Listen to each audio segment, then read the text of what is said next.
रूस अमेरिका के cold war में कहीं भारत भी ना फंस जाए। जी हाँ, रूस अमेरिका के बढ़ते विवाद पर पूरी दुनिया की नजर है। सभी देशों को यह डर है कि कहीं तीसरा विश्व युद्ध ना हो जाए।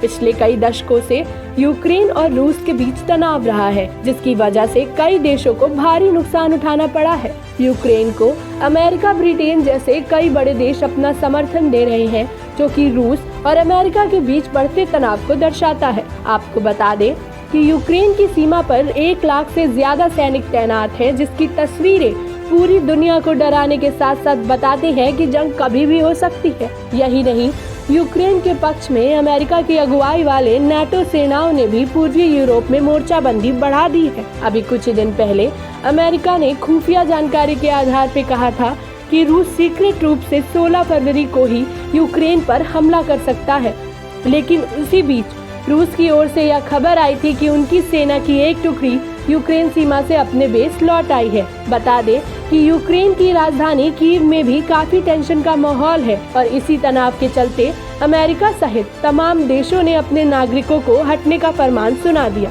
अब युद्ध की संभावनाओं पर पूरी दुनिया की नजर है। तो चलिए जानते हैं आखिर भारत पर क्या होगा इसका असर। जैसा कि आप सभी जानते हैं कि भारत अमेरिका और रूस दोनों का ही अच्छा दोस्त है, तो अगर तनाव बढ़ा तो भारत को 2 मोर्चों पर अग्नि परीक्षा से गुजरना होगा। जी हाँ, भारत इस समय एक गंभीर राजनीतिक चुनौती से गुजर रहा है, क्योंकि अमेरिका के साथ साथ रूस के साथ संबंध खराब ना हो, इस बात का पूरा ध्यान भारत को रखना पड़ेगा। यूरोप में रूस के बाद क्षेत्रफल के हिसाब से यूक्रेन दूसरा सबसे बड़ा देश है और अगर जंग होती है तो इसका सीधा असर भारत के कारोबार के साथ साथ इसकी इकोनॉमी पर भी पड़ेगा। इसी के चलते पिछले कई दिनों से सेंसेक्स समेत कई देशों के शेयर बाजारों में भी भारी गिरावट देखने को मिल रही है। कच्चे तेल की कीमतों में भी उछाल आया है। तो अगर जंग होती है तो आइए जानते हैं भारत को किन तकलीफों से गुजरना पड़ सकता है। भारत को हो सकती है तेल सप्लाई की दिक्कत। कोरोना वैक्सीनेशन में रूस ने भारत को वैक्सीन सप्लाई की है, तो अगर जंग होती है तो वैक्सीनेशन में भी भारी गिरावट देखने को मिल सकती है। एक दूसरे के देश में कई कंपनियां होने के कारण कारोबार में भी भारी गिरावट आएगी।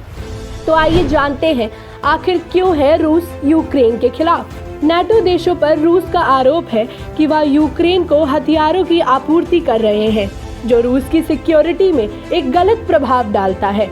रूस का ये भी कहना है कि अमेरिका दोनों देशों के बीच तनाव को भड़का रहा है। जानकारी के मुताबिक रूस नाटो से सिक्योरिटी चाहता है। यूक्रेन की सीमा पर पूर्व में रूस के साथ लगती है और रूस नहीं चाहता कि यूक्रेन नाटो का सदस्य बने, क्योंकि अगर ऐसा होता है तो ये रूस की सिक्योरिटी में बड़ा खलन होगा। रूस चाहता है कि नाटो की सेनाएं अपनी सीमा पर वापस लौट जाए। वहीं अगर नाटो इस रूस की शर्त मानने में सहमत नहीं होता है तो उसे कई बाल्टिक देशों से भी अपनी सेना वापस बुलानी होगी। रूस की इन मांगों पर नाटो समेत अमेरिका के सहमत होने की संभावनाएं कम नजर आ रही हैं। ब्यूरो रिपोर्ट, जनहित टाइम्स।